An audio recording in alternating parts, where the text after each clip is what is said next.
thought the storyline was very compelling. There were times when it was very suspenseful, waiting for something to happen.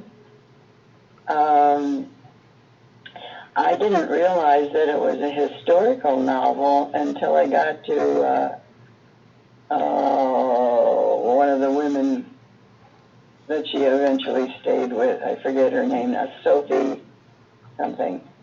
And so then I went back and read a piece that my copy of the book has. I don't know if you all have it. It tells about the writing of the book and meeting the characters and putting a number of them in the story. So it was educational, historic, and very compelling, I thought. Every once in a while there was a word I didn't recognize, a vocabulary, and I meant to jot them down and go look them up, but I never did. It also had a little humor, the way that, what's her name, Handful, would respond at times I thought was really funny and delightful. So I'll stop there. Thanks for listening. Very good. Thank you, Mary. Sure. Kathy, you're beside me up here. How about you? Well, I had read the book at least a year ago, so yesterday I found a summary to refresh my memory, and I don't think you could be more right about it being so compelling for the time that we're in right now. And it just reminded me of some of the things that slave owners did, like not allowing the blacks to learn how to read or how to write. And really, when you think about it, that in itself is an injustice. Wouldn't you rather have someone working for you that understands those things and could be more helpful to you? So just the backward thinking of the time. And this was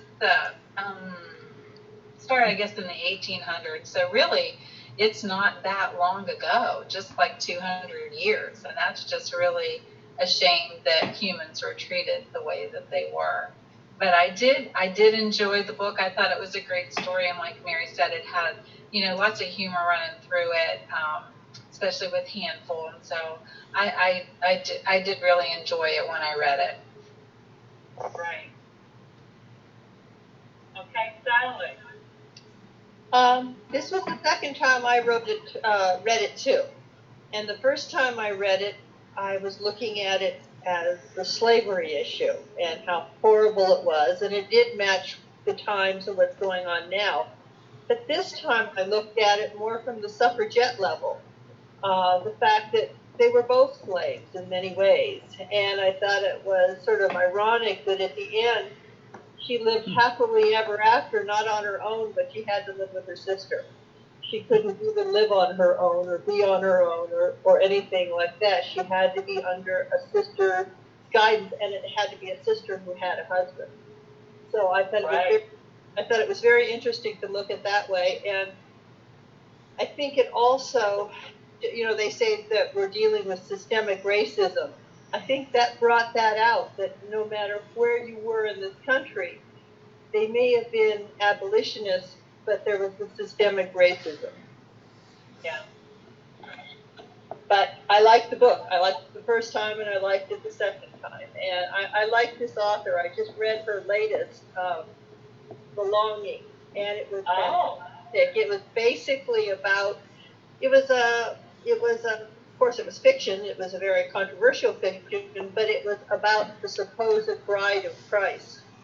And it was his wife and what she would have experienced. And it was not Mary Magdalene, it was another woman. And it was very, very, very interesting, a real good historical view of that time. But I like the author. I do too. This author did a lot of homework before she wrote this book, a lot of research. Yeah. And I enjoyed the blurb in the back of my copy talking about how she read it and explaining the way she distorted some of the facts a little bit and clarified those just for historic value. I never read anything that was quite that clear on how an historical novel is put together. She did very well. I like the fact that you felt like you were living those two individuals' lives. Mhm. When you were reading it. She did such a good job of making you feel you were there. I had mixed feelings about the ending. I had mixed feelings about the ending. I was certainly happy that it seemed to be a happy, successful ending, but I'm not sure how realistic that was. Oh. Yeah, but I was glad they were all escaping on the boat. I'm trying to think whether that actually took place now. Do any of you remember whether they were able to get free in real life? Hannibal was a entirely fictional character, so he wouldn't have that same kind of ending in reality. Okay, that's true. I'm glad she did it on the book, though, because I surely wanted them to make it. And the air turns still. And maybe that's the way she was giving us hope for a lot of the slaves during that time period, that hopefully they can and not live down their lives. You're fading out again, Cheryl. Speak up, Cheryl. Pardon me? Speak up. Okay. Margie, or no, Karen, I think I have you up there. Oh. Well, like Kathy, I had read the book a year ago, and I really liked it, and then went and reviewed again recently, and what I liked about it was and I probably even missed half of it, but all of the symbolism of the button, the quilts, the imagery. Yeah, the red threads, the birds, and all that. I liked how that was woven all throughout the book. And I always like the setting. Any book that's set in the South, I love. I like Southern literature. And as far as to what Sally said, there was a quote I wrote down that Handful said she was a slave in body, but Sarah was a slave in her mind. And that was so true. She tried to break away, but there were so many men holding her. Well, in some cases, women too, holding her down, and she couldn't, realize her dreams. And so, yeah, she had a different type of slavery, but still. Yeah, I love the book. It's really good. Margie. Present. Go ahead, what do you think? Well, this is the second time I read it. I had read it when it first came out, and I wasn't sure if I was just going to find a summary about it or just go ahead and reread it. So I reread it, enjoyed it, I think, so much more the second time. Saw different aspects of it that I didn't think about before, and I think what I enjoyed the most about it was the relationship between Sarah and Handful, the way they want to comfort each other and yet pull back from each other, and that was apparent through the entire book. And especially when she finds her bathing in the tub, and there's that initial shock, but then there's that feeling what Handful felt entitled to do it, and Sarah recognized that, and then it all kind of comes crashing down on her what the whole situation really is and how she can live with that. And that was just so prominent to me throughout the whole book. This is by far one of my favorite authors The Secret Life of Bees, which of course they made a movie out of, was great too. And I think I read the one about the mermaid, but I just can't quite picture that one in my mind right now. But this one would make an excellent movie. Of course, Oh, yeah. with everything that's going on right now, I heard that they just pulled Gone with the Wind, for goodness sake. Yeah. I mean, that's Wow. a classic because of the way it shows Black people being, you know, Oppressed? Yeah. Portrayed in the movie, yeah. portrayed in the movie Oh, that yeah. they pulled it. So, yeah, I think it was like HBO or Cinemax, one of them or both of them pulled that. And it just made me stop and think, oh my gosh, think of how many movies are out there, because that was so much a part of history. So I just thought it was a perfect time to read that book with everything going on right now. Art. Yeah, it was amazingly current Mm-hmm. in many ways. Art, what's I your love thought? I love the book also, and I love you all also because you're so great. Look at this, Cheryl. You've recommended a book for people to read, and they've already read it, and they go back and read it again.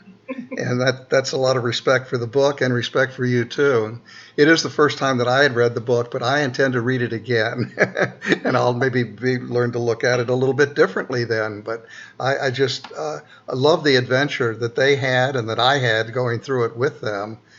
That I had gone through a little bit of that. My dad worked for the Department of Agriculture, and we had to move from one place to another a few times during my school years.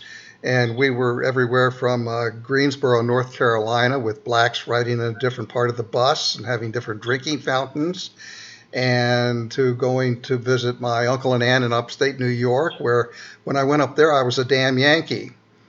When I was down in the South, I was I don't know. I felt like I was an outcast there also.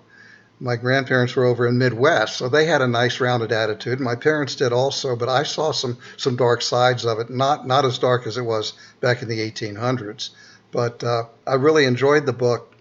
Part of what I enjoyed a lot about it was I had it on Kindle, of course, and I had a free audio book if I wanted to get it, and I got that book to go along with this. So as the pages turned, the audio would go with them also. And did anybody else have an audio version of this? No. I want to try to play just part of it. The end of the first chapter, which was Handful, of course, and the beginning of the second chapter, which was Sarah. And maybe I hope that you can hear this, the difference in their voice. And as they made the differences, you know, you had their name at the beginning of every chapter, but you could tell just from the voice who they were and what they were saying. I hope you can hear this. Mrs. Voice came from the back door, said, "Aunt sister, bring Hetty in here to me right now." I went to the house, thinking she was in an uproar over her squash. I told my backside to brace up. Chapter 2. Sarah Grimke. My 11th birthday began with Mother promoting me from the nursery. For a year I'd longed to escape the porcelain dolls, tops, and tiny tea sets strewn across the floor, the small beds lined up in a row, the whole glut and bedlam of the place. But now that the day had come, I balked at the threshold of my new room. It was paneled with darkness and emanated the smell of my brother, all things smoky and leather. The oak can. Poor girl, her porcelain dolls and his smoky leather and everything. These were of concern to them, but the way that I read it and followed in the book while I was reading most of the time, it just brought it to life that much more, that I heard the difference in them. But of course, their outlook toward life became more toward the same channel, I think, later on, and they realized the weaknesses in each other and their way of life also. I really did like it a lot, and I would hope that this would be turned into a movie. In the middle of reading this book, I did go watch the movie, The Secret Life of Bees. And I want to read that one also. I just want to see what Dakota Fanning was really like in the book. Maybe there are some other things in the book that Dakota Fanning and who was the lady's name? Queen Latifah. Queen Latifah, of course, and they learned a lot. They learned a lot from each other, also, I think, in that book. So that's what I liked. I saw a little bit different of the racial divide, and I felt like as I turned each page or listened to each chapter, I found out more and more about the slavery issue that I never knew about before, and I think that was the only way that I could have learned it.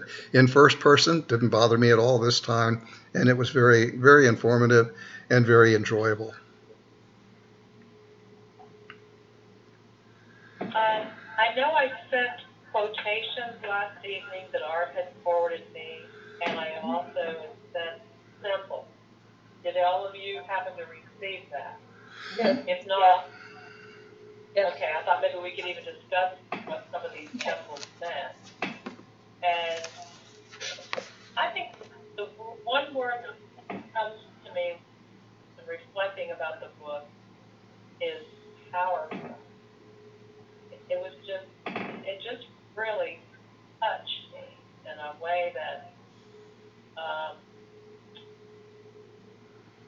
I can't imagine humans doing things like that. And I know there's been slavery from eons and eons and eons, probably, even before America here. And it's just like, how can people treat each other that way and think that it's okay? And then, like you said, it just continues today with this racism that's still prevalent in this country. I don't know. My husband and I have had a lot of conversations about. I'm hoping on a not a religious level, but on a spiritual level, that maybe things will change with this new generation of folks that are out there showing us their voices and what they feel and what they want to happen. I don't know. It's time things change. And let's just hope, pray that maybe that will happen now. I don't know. Last night, my husband, I always see the glass half full. He always puts the glass half empty. I'm an optimist. He's a pessimist. So he said, "Oh, everybody's hoo-ha now. It's just going to go back to the same, just like it has." And I'm like, I don't know. I'm going to be more optimistic. So what are some of you ladies' thoughts about and Art about that? Do you think there's enough voices out there right now all over the world that maybe it is time that we will change our views or change our thoughts or our ways that we react to things? I think so. Anybody? I'm certainly learning a lot about police brutality lately that I certainly didn't fully appreciate before the recent historical events happening. And I spent all yesterday afternoon living through the George Floyd's funeral service. And I'm hoping with all my heart that something comes of all this. My concern is, I'm wondering if it is part of human nature always to have some group to look down on, whether it is the Jewish religion or the Jewish people or the Irish people or the Italian people. It seems to be human nature to feel better about yourself by feeling superior to another race. And I don't know if that isn't something that's so part of the human nature. It may be difficult I don't think you can make enough laws to make people stop it. It has to be in the hearts of people, and I'm not sure human nature is totally capable of it. that's a good thought, Sally, because, we look at life, I look at life, at my age right now, and think back of, how we were all raised. And, the folks in the book in those 1800s, especially the plantation owners that had the slaves, I guess that's called white privilege. And everybody, I hear that word a lot today, white privilege. And I don't know how it feels not to have white privilege, I guess, in a way. I've never walked in the shoes of a black person. I see what they're trying to tell us in protest, and how do you change what's in someone's head, like you said? I guess a lot of it has to do with the way we're raised and our morals and our beliefs. But you might have hit the nail right on the head until things have really changed at that level. No matter how many laws that we pass to try to make things better and change the police department or whatever. It's a shame that a few bad apples in those positions have to ruin it for the good officers, because I'm sure there's a lot of good officers out there too. There was a seminar given, and in the seminar, it was a white group, and it was on racism. And the person who was running the seminar said, "Who here feels that they're racist?" And nobody raised their hand. So then the next question is, how many of you would like to be black? And again, nobody raised their hand. So, they recognize the position, but they don't feel that they're part of the problem.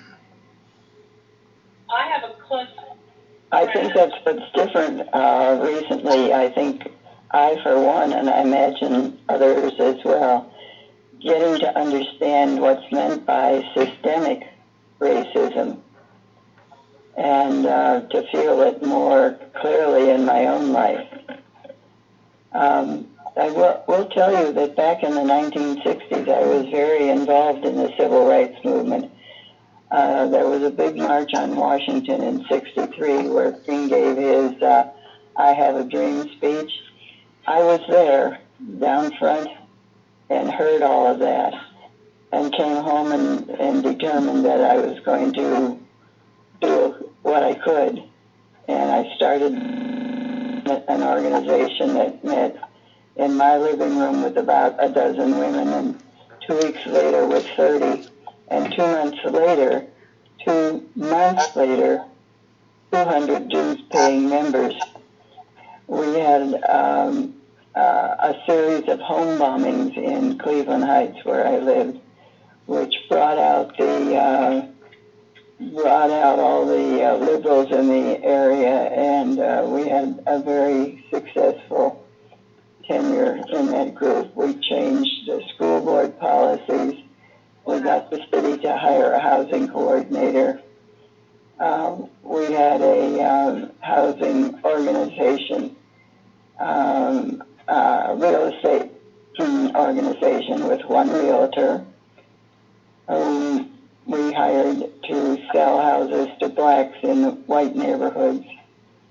And I thought I knew all about racism, but I don't think I ever felt and understood as clearly, at least as clearly as I think I do now, the idea of systemic racism. So I have a real close friend who teaches, she's a black woman who teaches classes about racism, and I may contact her. I haven't talked to her since all this thing. Cheryl, I can't understand you. Can you move up? I'll see if I can speak up a little better. I have a close friend who's part of my Reiki group. She has a website that's once a year. She also has been teaching classes on racism. And I may contact her if you ladies are interested sometime. I know her courses, but it should just... I can't understand you again, Cheryl. Okay. Can you hear me now? I've got my phone a little closer. Can hear you now. Okay. I have a friend, a black woman that teaches classes on racism. And I know her course is expensive, but I may contact her and tell her that we read this book. And if she would be willing to come on a Zoom meeting and just talk to us a little bit about, what it means for her today, what's going on. If you ladies would like to do that, let me know, and I could just ask her if she wants to come on and just talk with us sometime. Because I think Cecile could maybe give us some insight into what it feels like to be black today. On her, I'd be glad to hear her. We had, the last time I think I saw her was September. I had the luncheon meeting at my house. She had been to one of our Reiki meetings that I missed in July. I don't know what happened at that meeting, but she's the only black person there, and there's usually about 7 white women, and there was one young, middle-aged white man there, and there was one of the ladies' husbands at this meeting. And she said she felt so frightened when she was there. I don't know what conversation took place or anything, but she was going to drop out of the group. And she didn't attend the August meeting. And then when I contacted her to tell her I was going to just have a small group of ladies here at the house, she decided to come. And but I didn't really ask her what all happened. I thought if she wanted to share, she would. But something happened at that meeting that affected her personally. So, and like Rick and I've been talking, I don't agree with the burning or the looting, but I've probably never had this pent up anger that a lot of these young men or men have felt. And I heard something on the news last night. It was a show that, what's her name? On the CBS Gail. Go King? Special last night. Oh crap. It was about race, and apparently George Floyd and Chauvin knew each other. Yeah, that was from a nightclub that they both worked at. And the one woman that was like their boss that worked there, she made the comment. Now, they always didn't work at the same time. Chauvin worked there, I think maybe they just cross shifts or something. But she thought she knew, or he knew, who that was, and that it was personal for him, what he was doing that day in the street, putting his knee on that man's neck. But, you don't know that. You won't know if it ever comes out if he says it or not. But I just wonder if he has any regret today of what he did and what it was going to. He regrets he got caught. Damn. Yeah. He knew he was being caught. He knew he was being taped. And he's probably going to regret if he goes to prison, too. Yeah. He gets the retaliation there. Okay. I'm going to read some of the things about the symbols, which I just thought that was so great how she did this, the symbols. Boy, she was so wonderful the way she put all these different things in there and thought about it. Like the spirit tree. I never knew about a spirit tree before. Has any of you? No. No, I And knew. I guess it says it's a symbol of safety and comfort. Now, was this something that she just brought in, or did this really go back to the Africans did that in Africa? Anybody know that? Well, There's some hints in the Old Testament that the so-called the pagans would worship under a tree or a branch or something like that. It feels. I wonder if there was a direct connection there. It's one of the few things that they've had that they could relate to, I guess. I kind of wondered. And I like what it said, it brought them hope, and it remains very important, a handful, throughout the whole novel.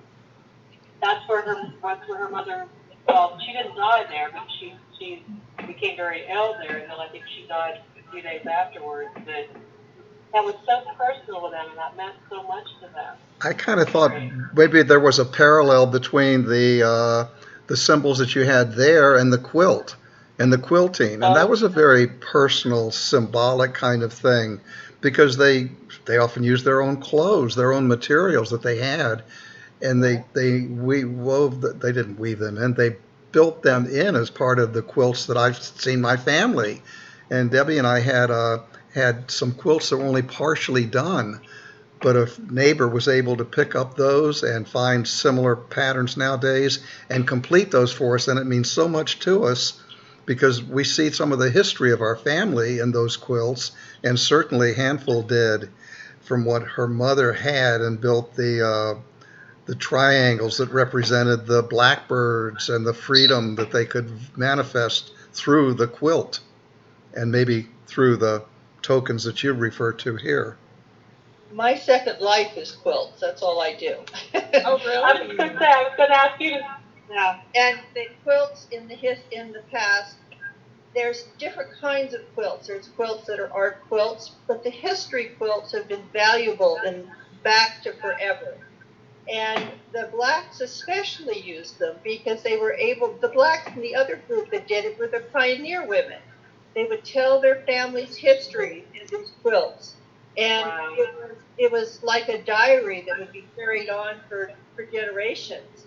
And so, but I was interested in the techniques that she was using. I had no idea that black people at that time would applique, because I've seen black quilts of that time, and they were generally pieced quilts. They weren't appliques, so it was very unusual that this was an applique quilt. Oh. And the difference is the pieces, it's geometric pieces that are sewn together. But when you start drawing pictures with it, that's applique. And generally, the higher in society use the applique. This is where you saw your Baltimore applique quilts. And they were made of very fine fabric. So this was very, very unusual that she had the technique and the skill to do an applique. And even though Charlotte did have some very fine silk, she didn't use it. But she somewhere learned this applique skill that was just fantastic. Well, Handful learned it from her mother, and we don't know where the mother learned it. I was picturing cutout pictures, but applique makes it more doable. You cut the fabric in the shape that you want to portray, and then just sew it around the edges onto the quilt. So that's what I'm picturing now. In my book, too, it mentions a woman who was famous for her story quilts, and that there are only two of them left, one in the Boston Museum and one in New York, I think she said. Would love to see those. I like the symbol of the silver button and how her hopes were all wrapped up in that button. It got thrown out once and salvaged and reinstated. I thought that was kind of a fun and colorful little sideline. That was. I love how she sewed it on her Quaker dress. Now, water. I like where it says water is a symbol for both Sarah and Handful. Because when Sarah was with her father while he was dying, she had that very personal, important moment for herself in the water. And like she was floating in the ocean all alone and felt a calmness and freedom she had never known. Because she was always, everything was squashed, like you said. Her dreams were squashed. Now her mother told her she had to go north and be with her father when he was dying.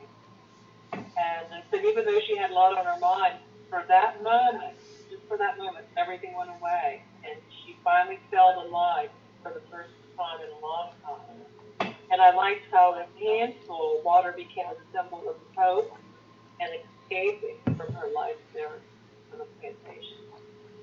And at night, when she would sleep outside Sarah's door, she would always go look out the window to see the water in the harbor. And I thought that was pretty cool. And I never heard of that. Did you ever hear before that of slaves having to sleep outside the bedroom door of their master? I never knew that. No, I never heard that before. That was a new one for me. The blackbirds represent flight, being able to go wherever you want. And I think that gave Charlotte so much hope. And she conveyed that conveyed her hope, and that she and Hansel would eventually get out and become free forever. That was her way of tying all that in. And I just thought the quilt that was her whole life from the time. You know, I could identify with that, wanting to be like the blackbirds, and go wherever you want. And I decided that I would learn to scuba dive, because underwater you can go in any direction. You wiggle your toes and your fins on your feet. You go up or down or around and about. It's the closest, I think, that human beings can experience the freedom of the birds. So you have scuba dive, did you say, Mary? Pardon me? Did you say that you have scuba dive? I did. I got my vacation. We're learning more. We're learning more about Mary on this kind of meetup than we do around the table. My goodness.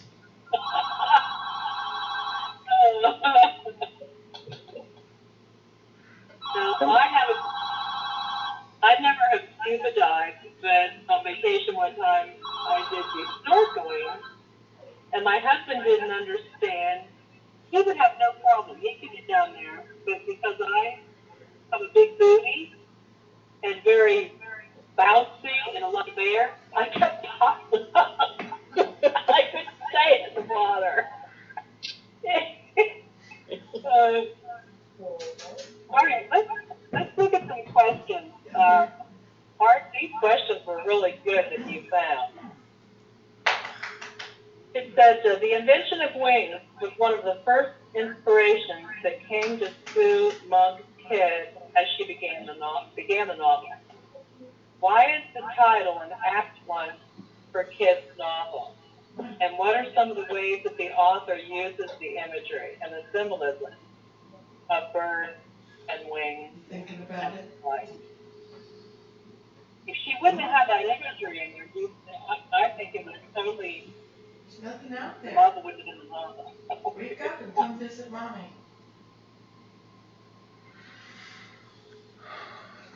You guys think it's really? I think it's like a really important part of the novel. Have them all in. You're my girl.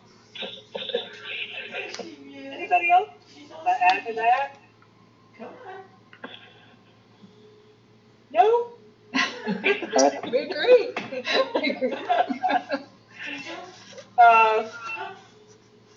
Okay. Who wants to say the qualities that they admired in Hansel? Even your toes. You want to lick in there? How about her tenacity? That's one quality. You do want it? Anybody else have any that they admired about Hansel? How are you doing today? And your voice is too fuzzy for me to get the question you're asking. You're so pretty today. What qualities, if any, did you admire in Hansel? What inspired Hansel? What qualities did you admire about her? Oh, her grit. She was born and raised with a strong sense of purpose and who she was and what she wanted and didn't want, and her lifelong craving to be free I couldn't help but identify with Handful. I thought she was a wonderful character. And she was not a historical character. She was created by the author. But but she added a lot of color to the book, didn't she? Yeah. Yeah, so to speak, a lot of color to the book. Yes. Could any of you imagine yourself in her situation? How do you think you would have survived that? Can we imagine ourselves in her situation? No. The parents were very permissive, and I had a lot of freedom. Even I understood I had more freedom than most of my friends. I don't think she ever lost her sense of self. It didn't matter what happened around her. She knew who she was. And yes. No one was able to change that feeling of who she was. She didn't feel less or more. She was herself. And she was very loyal to herself. I was so glad at the end that she was heading towards freedom. At least the author kind of teased us with that. It didn't get us quite to Massachusetts, but she was at least on her way. I liked how strong Charlotte was. Oh, where she did everything, to save that money she was saving for their freedom. And then when she came back and she asked Hansel where the money was, and they found it again. And she was so determined that maybe she wasn't going to get free, but she would do everything in her power that Hansel and Sky. My fantasy was to carry this story another step further. And in my fantasy, they all made it to Massachusetts. But there was, I think, a law that Massachusetts had to return any slaves to their masters if they were found.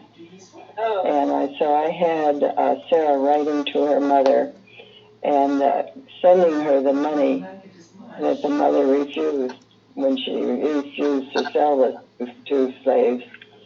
That Sarah sent that money back to her mother and asked her mother for the kind of paper that would declare the slaves that they were free slaves. And how she appealed to her mother to do that, who finally did. And the way she appealed to her mother to do that was that, Mother, didn't you ever want to have a dream?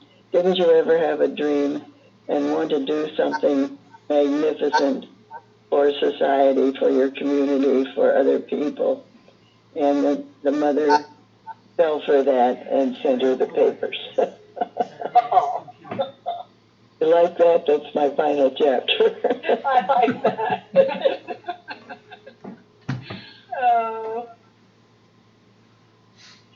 When you look at the character of Sarah, and she was a true life character, she was also very strong. And I think, like, she and Hansel were both very strong individuals, because look at everything she gave up. From family, society, religion, to go eventually try to live that dream. And what I found so interesting was she even gave up Israel, because he was going to he didn't want her to follow her dreams of becoming a minister. He wanted her just to be his wife. Yes. And apparently that was historic, that he had proposed to her twice. Yeah. Finally. And she had declined twice. And I agree with you, she gave up so much to do the work that she wanted to do. Yeah. Have you ever heard of the Great Sisters? I never heard of them before, but I had not either. They were apparently pretty famous in their time. I guess her father was very famous in being a lawyer and all that sort of thing, and he sort of quashed her ideas of being a lawyer. That was silly. Only men do that. Oh. And I think one of the traits that she had was the ability to decide what was important to her. There was one quote that I had seen earlier that she had chosen what regret it was that she was going to learn to live with. She just made her choices as what she was going to put aside from her life. Well, I think when she was caught teaching the, either Handful to read, that's when her father took his books away and said, her brother's books away and said she could only read things that were appropriate for her. So, yeah. Uh-huh. There was one, I felt there was one little omission back in that part of the story where Sarah was teaching Handful to read, and they had to keep that secret, except that Handful wrote a word in the dirt that was later uncovered, and their reading lessons were discovered, and they were both mightily punished. We never had anything that said that Handful was remorseful about leaking that secret and bringing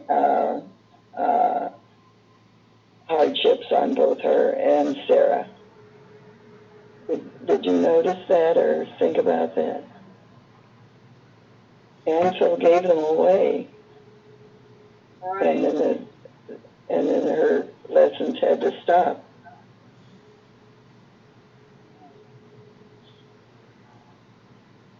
There's another quote on this page of quotes that I like. To remain silent in the face of evil is itself a form of evil. And that's attributed to Israel Morris. But it's very similar to the Englishman who said, famously, that to remain silent in the only thing necessary for evil to triumph is for good people to remain silent. I've always admired that particular quote. Are you all there? Yes. Yes, I very was true. thinking about what you were saying. Yes. Okay. And I've heard that quote come up several times. Yes. In recent times, concerning the race relations and stuff.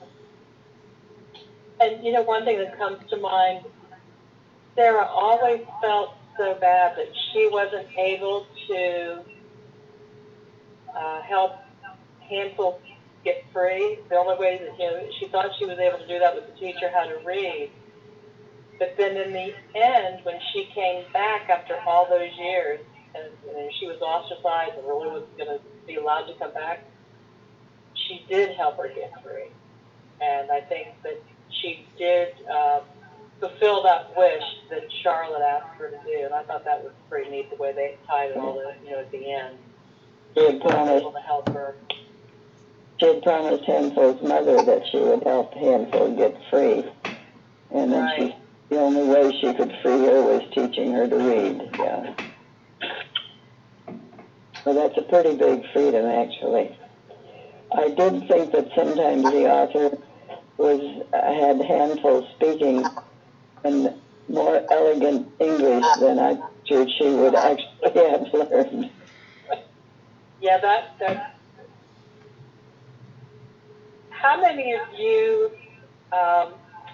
like the part where Art? I think you and I talked about it a little bit the other day, and I can't find the exact quote, but it was so prevalent today, the knee on George Floyd's neck to the men.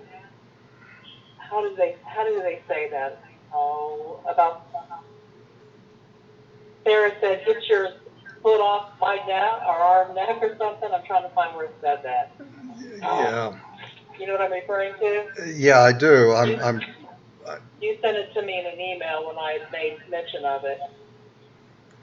Yeah, you did, and it was somewhat the same thing that they just had, by remaining silent, they were guilty of the act also.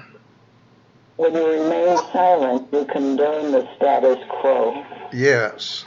It's the way I think of it. Well, it was almost like the men were saying, well, you can go out here and talk all about freeing the slaves, but I don't, they didn't want her to say anything about the women's movement. And there was one post that she said, and I don't have my Kindle on to go exactly to what she said. The boy, she kind of like put it right to it. As long as, we can't talk about us being free too, get your knee off of our back, something similar to that. So they have just as much right to speak about being free and slavery. Oh, I got it. She says, I ask no favor for my sex. All I ask of our brethren is that they take their feet off our necks. Yes. Right. Yes. Something I read that, I thought, wow, that's quite I would like similar to. to the women's movement and what's going on today. And it's sad, because look how far we as women come with all of this, because of the abolition movement, and these strong women in this country, back in the 1800s, how far we could go. Can't hear you. Speak louder, Cheryl. Speak louder, Cheryl. Speak louder. Yes. Speak closer. Louder? Yes. Okay. Could I ask you all something about your understanding of George Floyd? I heard it mentioned that he had 5 children, but there was never any mention of a wife or even a girlfriend. And then when Al Sharpton gave his eulogy, and he used the metaphor of the stone, the roughly cut stone, just an ordinary stone, but it became the cornerstone of a great new movement. In that eulogy, Sharpton mentioned drawing a picture of the ordinary stone that he had, amongst other things, no job or could not find employment. And then the third thing I heard that came to my attention is one of my neighbors. I don't know how conservative she was, but she said she thought there must be a prior relationship between the killer policeman and George, that the policeman was so ready to kill George.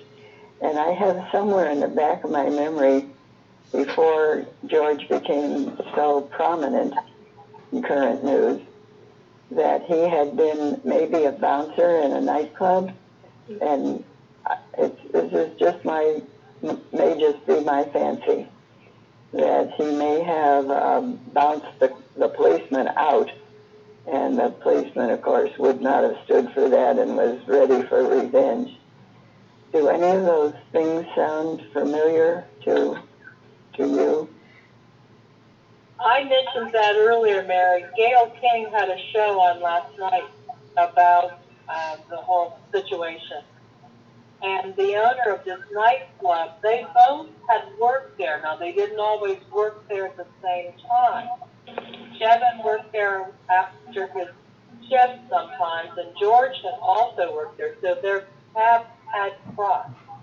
And she said that she can't prove it, but she believes that Chauvin did recognize George, and that was like a thing of revenge. Now, for whatever reason, did he really want to kill him? Did he want to put him in his place? I don't know, and we may never know that. Well, one of the things that's bothering me right now is everybody is very focused on the black issue, the systemic the racism with the black. But are they forgetting the Latinos? I mean, they just had a big article today that a group of migrants were forced to clean a camp with the COVID-19 there, and with PPE. And so, it's easy to look at one race and feel guilty, and we're going to change our ways. But to change your ways, you have to change with all races. Right. That you have to look at not only race but gender. They're trying to get rid of abortion rights. They're trying to get rid of reproductive rights. They're trying to, all of this thing is happening, and it's still placing a group of people below another group of people. And can't lose the focus on the other issues just because of one big issue coming to the forefront. Well, but I don't think you can tackle everything at once. I think you do have to focus, and you do have to have a fairly narrow focus in order to get any legislation or movement on it. I don't think you can do everything at once. But I do hear a number of times people say black and brown. So I don't think the Spanish have been totally forgotten, but I think the focus right now is on police brutality to blacks, and I think that's enough to focus on it for the moment. What I'm afraid of, and I don't want to bring in a lot of political views because I know not everyone is of my views, but we have come so far for women's rights that I'm afraid if our Supreme Court, we lose an individual, my God, her name just went out of my head. Ruth Ginsburg. Yeah, that if we should lose her and another very conservative individual takes her place, I'm afraid we're going to lose some of the rights that women have fought for so long. Part of that being abortion rights. Yes. Well, I hope not. We've got plenty of issues to work on, don't we? Well, I have a particular feel for the abortion rights, too, because I've had 2 abortions, and I've never had a moment's regret. And all this stuff about how it's really upsetting to people and so forth, I had none of that. I felt mine were necessary, and I didn't regret it. So I agree with you. It's another issue I have strong feelings about. It's a shame. I mean, I just feel that should be a woman's right, and almost like with the men putting their foot on the woman's neck, we should be allowed to make that choice, not having a man or a religion or somebody telling us what we do it. I don't know. Yeah. That's the what do you call it coming out in me? Like, don't tell me what to do. I've said this before to some of my friends, and I truly believe in a woman's right to choose. I think the whole United States is very backward in their thinking on sex, period. And I really feel that we are neglectful to educate our children, all of them. And I really think that if there was more classes and more things taught, and of course, especially when they're young, abstinence is always best. I'm not saying that it's not, but that's not how things are taught.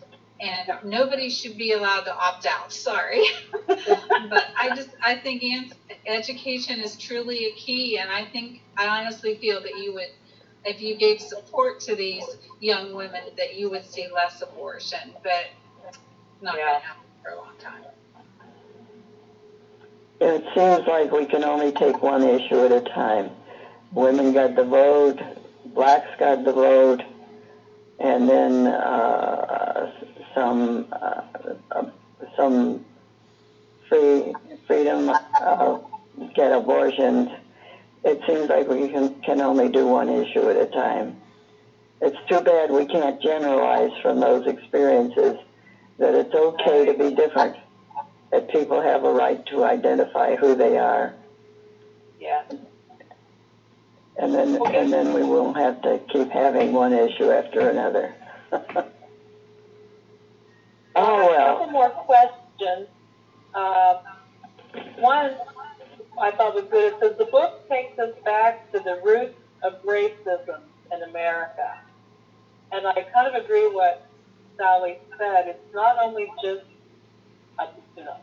black issue. It's racism in general, just depending on what nationality you are, or sex, or not sex origin, but ethnicity, that word, ethnicity, if you are. Well, I think what we've all learned with recent happenings is how fragile is democracy. Oh, yes. That one person could turn it around so drastically. Amazing. And how many people would support that?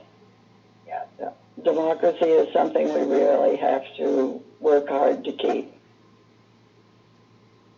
And I heard something, I either read it or heard it on television, and I found it interesting. I hadn't thought about it before. And, you know, they said never allow the postal service to be cut, because that is one way that they can communicate with every individual in the United States is through the postal service. And I thought, wow, that's true. You know, maybe they don't have a phone or an email address, but everybody usually either has a mailbox, a post office box, or something in order to communicate what happens. But almost everybody seems to have electronic devices for communicating. Billions of them around the world, even in poverty-stricken countries, they have them.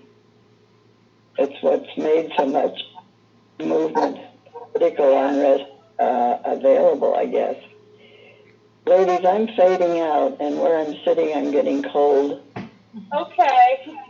So I want to thank you and for your patience in getting me connected here. That's been wonderful. Thank you, Mary. And Cheryl, what do you want me to do with the book? You can pass it on.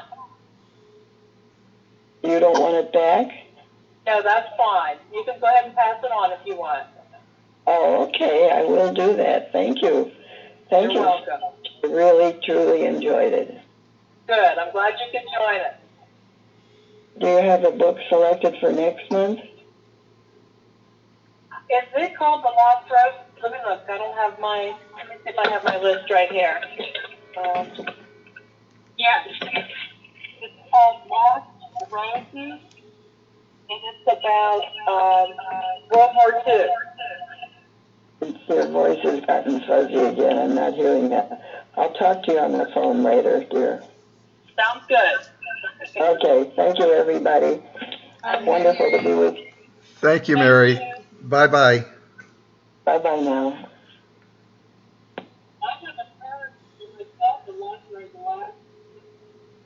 They thought they were going to open up the window June 22nd. Speak up. But I haven't heard anything different. Speak up. You still hear me, on? Can't hear you. We can't hear you very well. Speak up. All right, when I talked to the library about a week ago, they thought they were going to open up the drive-through window June 22nd. But that was before I think we went into the next phase, and I haven't heard anything from Kim about whether they're doing that. And I didn't see anything on their website yet about opening soon or what they're doing. Have any of you checked? I just saw the sign that they had in front of the Holland Library that they had drop-offs on the 15th of June. You could drop your book. And they had drive-by on the 22nd of June. Okay. So maybe you guys can try to get the hard copies or ebooks again. I actually went to the old library that I had an account with in Ohio, and I was able to download an ebook to my Kindle through that I just got last night for next month. I already I got the book already. Okay, good. I'll just have to try to see if Mary can maybe try to get it through the library when I talk to her. And I don't know how soon, let's just say they open up in July. How comfortable are you guys going to be meeting at that meeting room? I'm not for a while. I'm still not that comfortable going to an enclosed area, especially where there's, I don't know. if you guys still want to continue meeting on Zoom, I'm fine with that. I would prefer Zoom. So would How I. about anyone else on the phone? That's Yeah, fine. I would prefer Zoom. Okay. I would. Kathy, Karen? Either way works for me. Yeah, either way for me. Okay. Willing to either. Now, I Just to say I wouldn't feel too bad sitting outside possibly up there, but then it would be too hot, probably. In July or August out there on that mountain, or outside the meeting room area. So we'll just kind of see what happens. Because I'm still fine with Zoom as long as everybody can get their plug. But I know there's a few individuals that, like June, I haven't talked to her, that hasn't been joining us and stuff, and she has been coming pretty faithful. And Ruth didn't get on today either, which I'm surprised. She's usually getting on. And what was the other lady's name? Becky. She was having problems with Zoom, but so I'll touch base with them. They just want to call in. Okay, one more question I'd like to go over before we wrap this up is how slavery has left its mark on American life in general, and to what extent has the wound been healed? And my personal thought is it hasn't. And whether you're Hispanic or whether you're especially Black, I believe, that even how we are treating the immigrants, like right now that's coming in from other countries, it's just, I love what you said, Sally, about until you heal your heart or whatever, or that things are not going to change, and our system's not going to change. Well, I just wonder how much is worldwide, because look at all the demonstrations in London and Berlin and everything. Every country has a race that they have a problem with. And by the problem is they, whether it's the Kurds, whether it's the Serbians, whether it is the Irish, every group of people has a group of people that they tend to dehumanize. And as a result, the anger is there. They're not going to see the laws of that land as their laws. And so there's going to be civil disobedience, and then there's going to be crackdown. It's like I say, I don't feel it is American, it is European, it is human nature, and how you help human nature to realize this, it's a mystery to me. I can see it, but I don't know what to do about it. It's really difficult. That's true, because when you think back probably to, Christ's time, like you said, there's always been wars and men want to kill other men or suppress or oppress. I don't know. I don't know what the answer is either, except just try to do our little part of whatever we can do to treat everyone as we want to be treated, I guess. The last question was, are there ways in which kids' novels can help us see our own life differently? And I guess it's like we said, just look and see how we are and how we treat one another, and try to be respectful of everyone, no matter their views, their color, their race or whatever. I don't know, what are your guys' thoughts? Same thing? I'm not going to go out and protest, but I'm sure there's all something we can do just to help this movement go forward. I can't recommend enough her latest book, The Longing. Okay. She and her daughter wrote it together, and it's a historical novel again, but it's biblical. And she doesn't even pretend to say that this is the way it was, but this is the way it could have been, So it's very interesting. She's not making a religious statement that he did or he didn't get married, or he did see himself as God, or he did. She just tried to put somebody who was trying to get a movement going in that period of the country and the effect it had on his family and those around him. And it's really a very good book. And she this is one of the first books she wrote with her daughter, and she wants to go more into that period of history. No, I haven't read any of her daughter's novels either. I'll have to go back and I don't know if her daughter has done other novels. I just know that she worked with her on this one. Yeah. Okay. Named Anne, I believe, isn't she? Pardon? Her name is Anne, I think. I think so, yeah. I was just trying to find the... Yeah. Oh, no, it's a different book. And maybe that's one way that... In the back of this book, it says, traveling with pomegranate is a mother and daughter's journey to the sacred places of Greece, Turkey, and France. Yeah, that so wrote their daughter. Yeah. Okay. Maybe she's writing with her daughter. Maybe she sees some things from her daughter's standpoint. Maybe we can see things that people now talk about, the bullying that goes on in school and things like that, and how that may even be manifesting itself in some political views nowadays also. And maybe the things that happen with the children or with the ancient times is morphing one way or another into prejudice. Maybe it takes things like this thing with Floyd to be manifested to where it actually springs out into the streets and has big yellow markings on the streets and has big feelings to actually explode those things into public sentiment to the extent that somebody is now maybe willing to do something about it. I don't know.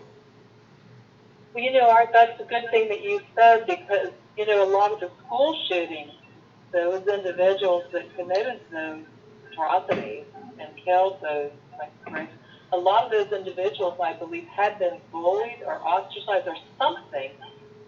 And I'm not saying every one of them was mentally ill, but I believe some of them had problems. And then that carried over into them killing people because of that. And that has probably a lot to do with being bullied or picked on. Sandy Hook is a prime example about that young man. I don't know. We live in strange times. I thought things were bad in the 60s when we were burning our bras, or that was the 70s.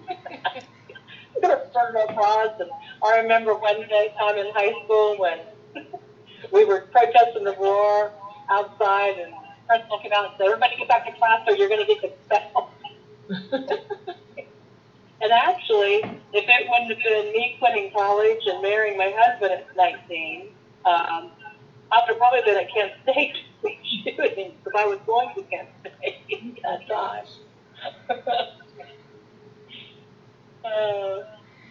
Okay, everyone. Thank you so much. I'm going to look up that book, and I hope everyone can find the next one or you have the next one. Anybody else want to add anything before we sign off? No, nothing more. I'm just glad I picked that Zoom this week. I'm glad to have you. Yeah. And I'm going to touch base with some of the other members. Art, thanks again, and sometime we'll get together and try to figure out my microphone. Okay, we will. Okay. Thank you, everyone. Thank you. Bye-bye. Bye-bye. Bye-bye.